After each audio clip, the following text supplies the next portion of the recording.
今年的过年有休假9天，真侪人拢准备出国要佚佗。这趟机场嘛有甲日本合作，对今开始连续28天，日本通关相关的程序拢会当伫咧台湾这边先办好势。日本13个机场拢有配合，是愈方便愈省时。农历新年伫要到啊，9天连假，真侪人拢计划出国佚佗。日本搁较是大部分台湾人上爱去的所在。通机场甲日本出入国在留管理厅合作，办理台日机场入境事先确认作业，节省日本入境通关的时间。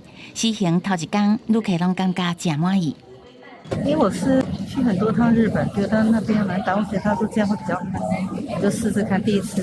我觉得很好啊，如果进去就可以直接入关，应该就蛮快的。反正我们都会提早到的话，那如果这个可以分流，我觉得也不错。透过护照的确认、翕面部相片，也有持指模这作业，袂少旅客伫候机室等待登机的时间，就会当先办理入境事先确认，转停较免5分钟。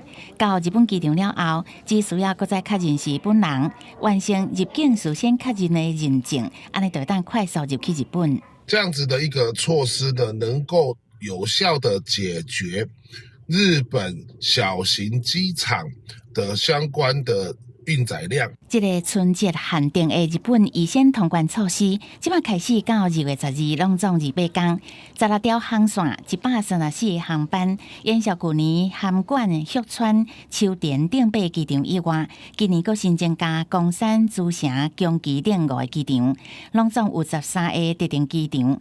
乒乓协会嘛认为，会当有效减少日本小型机场向真侪旅客到位所造成的海关人力负担。公司新闻采访报道。